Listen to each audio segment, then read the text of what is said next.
Hi everyone, I am Corione, your witch in residence here on YouTube. And at the time of this recording, I've just gotten back from seeing Avatar The Way of Water. And I had some thoughts on it. I am going to get into spoiler ish area, but I think it's worth it for what we're going to discuss. Now, with all of that in mind, um, I would just like to ask if you wouldn't mind, please consider dropping a like and a subscribe on this video. It really helps out my channel. It would also help out your favorite YouTuber, so please consider doing so. With that, I'm going to get this right out of the way quick with that quick obligatory ritual.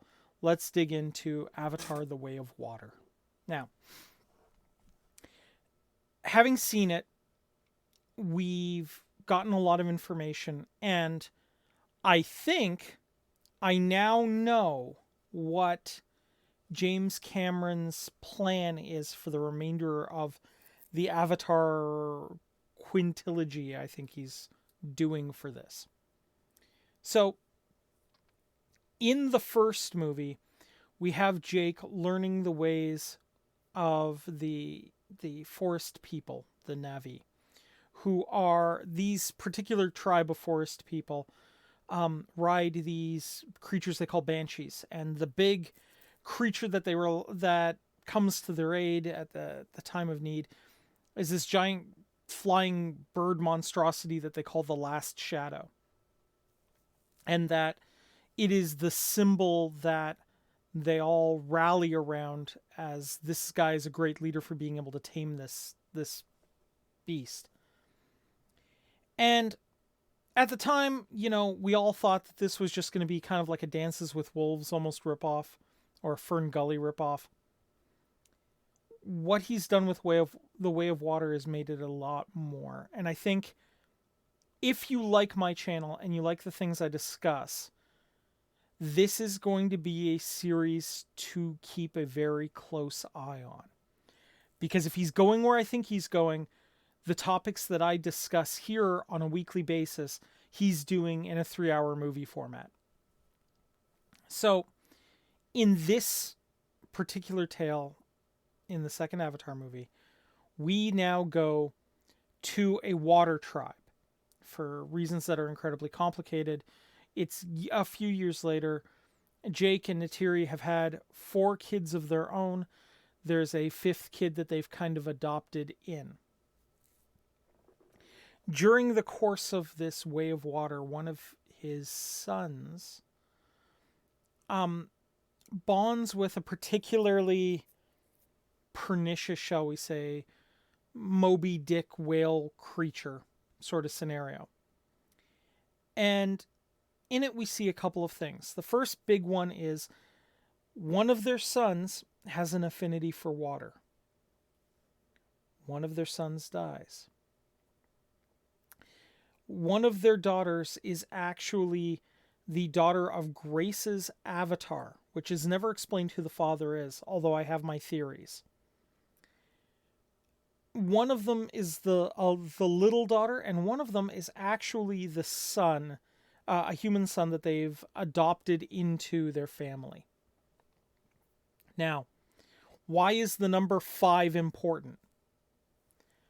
And why do I care that the forest people were primarily air hunters and now we're dealing with water? Well, because in the classical elemental sense, there are 5 elements: earth, air, fire, water, and spirit.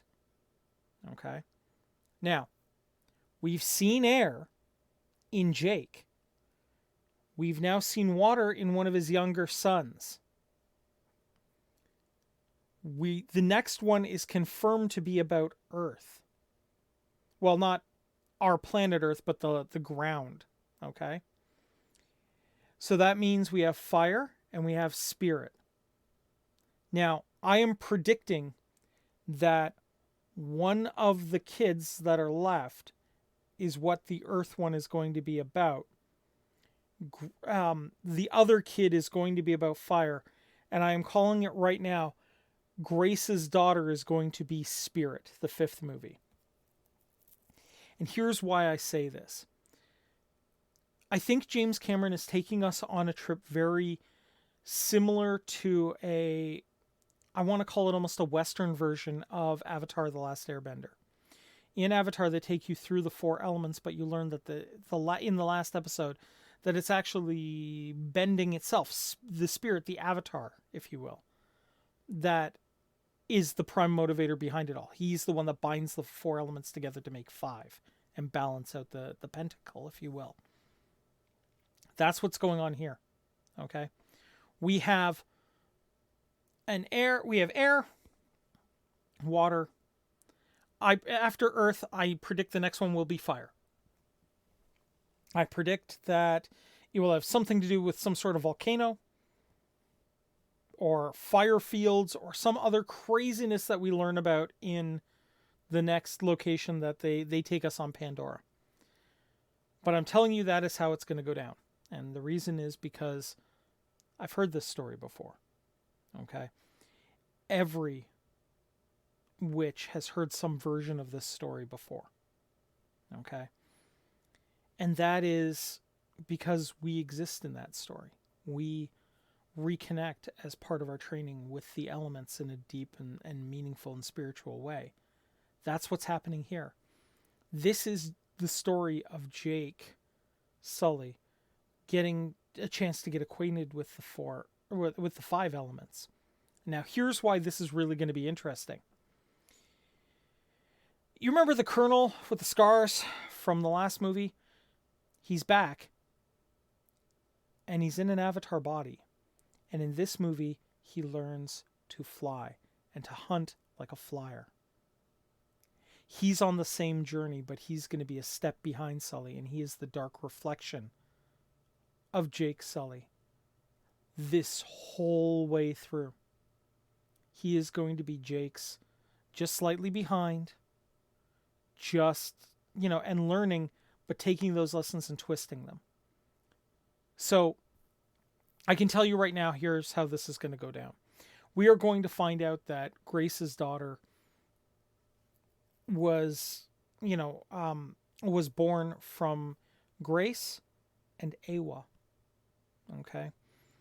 And that her seemingly unusual abilities for a Na'vi are because she is so in tune with the world, with the spirit of Eywa, that she can control the similar things to what we saw in the first movie. Animals react to her presence, plants behave for her, that sort of thing. This is why, we have ourselves a natural witch, if you will. Someone who's so deeply connected with this natural spiritual world in Pandora that she can control it to a limited extent. Really, if you think about it, it's really more her will acting through the universe. So I think that's what we're going to see. And that'll be revealed in the last movie, that she is connected that way. It'll be revealed in the last movie that Jake was a part of this journey because he is supposed to be an active piece of this. And we are going to find out in the last movie that Colonel, look, dude with the scars, that Colonel is going to be his final challenge. It's going to be his graduation to a more spiritual existence.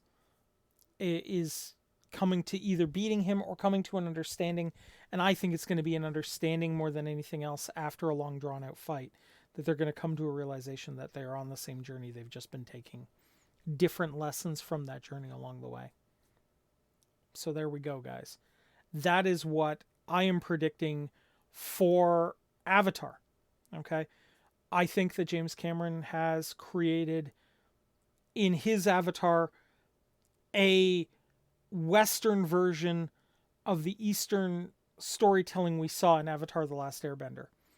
This is going to be a different version of it. This is going to be from a Western perspective, but a Western spiritual perspective. It's going to have a lot of native elements thrown in because that's what a lot of Western audiences are comfortable thinking about spirituality in terms of, but not dissimilar, I should say, from the classical European understanding. So, guys, that's what we've got. I really encourage you to see this movie. It is a fantastic family movie. We finally got a movie with a strong dad figure. It's only taken us a couple of years to get a movie with that. We got the graphics in the movie have not. Okay, the graphic fidelity is still impressive. It hasn't changed much, but they've managed to streamline it and make it smoother now. So it's like they've improved their technique. They haven't changed the technique, which I think is a good thing. Okay, because if you liked the visual aesthetic from the first one, you'll like this one too. Also, water is particularly troublesome to do in CG, and they did a really good job of it. So kudos to them. The other piece of the puzzle is the actors are all really well done. Even the kid actors involved are really decent. You can find Sigourney Weaver in this story if you look carefully enough. She sounds phenomenal, as she always does. Zoe Saldana did a fantastic job, as one would expect. Although she had a diminished role in this one, I suspect when we get to Earth or we get to Fire, she's going to play more heavily in a role than she did in this one. This one was really more about setting the tone for the kids. I think then we're going to see another one more into the tone of the parents and dealing with everything that's coming to light. So what I'm going to suggest for homework is I'm going to suggest a little bit of elemental homework or classical elemental homework. Guys, I want you to think about the last time you truly had a wonderful experience, a sense of wonder while you were around an element. Maybe you were up somewhere high and the wind was blowing, but it felt fantastic. And you saw so much of the world that it put you in awe. Or maybe you were swimming and you saw some beautiful fish swimming by. Whatever elemental experience, hell, sitting around a campfire and talking with your friends, whatever it is, think about the last experience that you had that involved one of the classical elements and tell us about it in the comments. Because I think we'd all love to hear those stories. And, it's not just guys with, $2 billion movies in the bank that get to tell these stories. You guys do too, and I'd love to hear them. I'm always intrigued by your stories. I'm always intrigued when you guys leave comments in the comment section. They're always fantastic. I want to thank you all once more for watching this video. I hope you guys take some stuff away from this. And yeah, let me know what you thought about the movie as well. I get the people who say that they didn't understand or they didn't think the first one was that special. And I can understand that, but I think with the second one and the first one here, we're building to something. And we're building to something I didn't necessarily see in the first movie, but I'm definitely seeing it now. So I really do encourage you guys to take a look. With all that said, thank you very much, guys. Merry meet, merry part, merry meet again. Take care, everybody. Bye-bye.